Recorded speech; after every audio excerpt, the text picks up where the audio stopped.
आत्मा नमस्ते। मैं हूं संगीता शाह। स्वागत है आपके मेरे चैनल पे। दोस्तों, कल का दिन बहुत महत्वपूर्ण है क्योंकि कल है उत्पन्ना एकादशी। तो आप में से कोई भी लोग एकादशी का व्रत पहली बार करना चाहते हैं तो कल के एकादशी उत्पन्ना एकादशी से इसको शुरू करना अति उत्तम माना गया है। उत्पन्ना एकादशी की कथा इस प्रकार है कि दैत्यों में एक दैत्य था मुर नाम का दैत्य, जिसने इंद्र, वरुण, कुबेर जैसे सभी राजाओं को, सभी देवताओं को उसने जो है युद्ध में परास्त किया और उनको हर तरह से परेशान कर रहा था।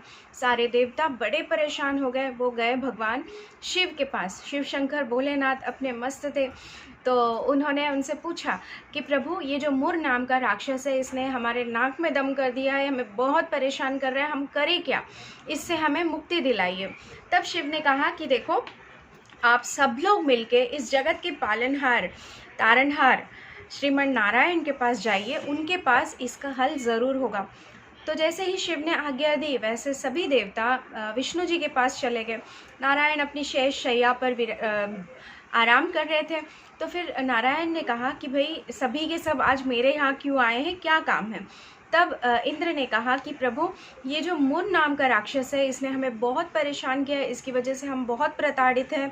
ये हमसे हमारी स्वर्ग भी छीनने के जैसा लग रहा है, बहुत हमें तकलीफ़ दे रहा है, प्लीज़ हमें इससे मुक्ति करवाइए। तब भगवान नारायण ने सभी देवताओं को कहा कि आप लोग सभी लोग चंद्रावती नगरी पहुँचिए, मैं भी वहाँ आता हूँ। तो मुर चंद्रावती नगरी के रणभूमि में ही युद्ध कर रहा था और अलग अलग प्रकार के युद्ध वो करते रहता था, अलग अलग प्रकार से प्रताड़ित कर रहा था।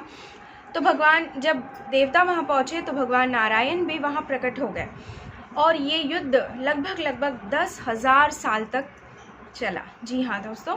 फिर उसके बाद भगवान नारायण वहाँ पे पास ही में एक गुफा थी, वहाँ चले गए, वहाँ पे विश्राम करने लग गए। तो भगवान विष्णु की आँख लग जाती है, तो भगवान के पीछे पीछे ये जो राक्षस मुर है वो वहाँ पहुँच जाता है।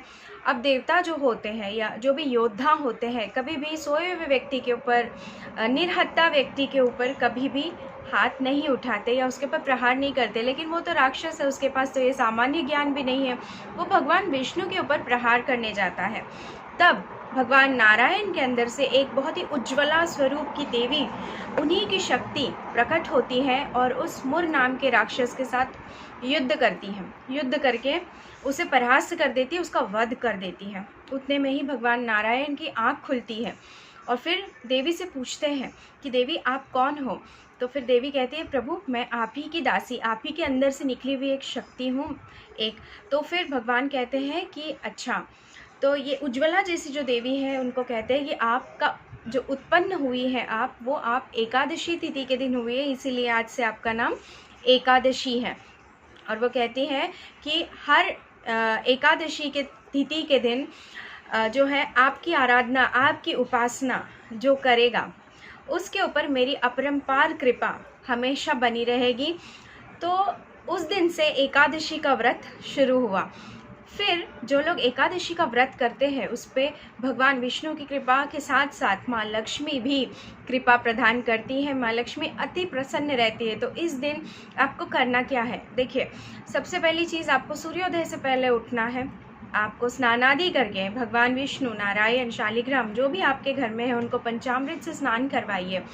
और अगर हो सके तो 1000 तुलसी के पत्ते अगर आप प्राप्त कर पाए, कहीं से आप जुटा पाए, तो वो सारे पत्तियों से, आपको कोई मंत्र नहीं आता, विष्णु के 1008 नाम नहीं आते आपको, सिर्फ विष्णवे नमः, विष्णवे नमः, विष्णवे नमः, इस तरह से आप उनकी आराधना कर सकते हैं। आज के दिन आप अगर निर्जला रहे, अगर शाम तक भी, संध्या तक बिना पानी के अगर ये व्रत करते हैं तो बहुत ही उत्तम फल प्राप्त होता है।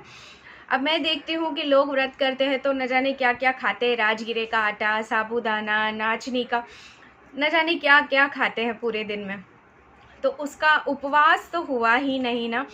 तो आप अगर चाहें, अगर आप निर्जला नहीं रह सकते हैं तो आप चाय, पानी, दूध, फल आदि पे रहना। एकादशी के दिन अन्न खाना वर्जित है दोस्तों, अन्न बिल्कुल नहीं खाना है। और अगले दिन, द्वादशी के दिन, आप सुबह सवेरे उठ के फिर से भगवान की जो भी पूजा पाठ आपको करना है वो करके उसके बाद आप कम से कम एक आदमी खा सके उतना आपको सीधा निकालना है और वो दान करना है। उसके बाद गौ माता का आप ग्रास निकालने के बाद ही आप जो है द्वादशी के दिन इस व्रत का पारण कर सकते हैं। तो दोस्तों ये व्रत बहुत ही महत्वपूर्ण है। जो लोग निस्संतान लोग हैं वो लोग अगर आज का ये जो कल 20 नवंबर को जो उत्पन्ना एकादशी आएगी, अगर दोनों पति पत्नी इस व्रत को करें, निश्चित ही उन्हें संतान की प्राप्ति होगी। जो विवाह का योग्य है और उनकी विवाह नहीं हो रहा है, अगर ये व्रत करते हैं तो निश्चित ही अगली उत्पन्ना एकादशी आने तक आपका विवाह हो जाएगा।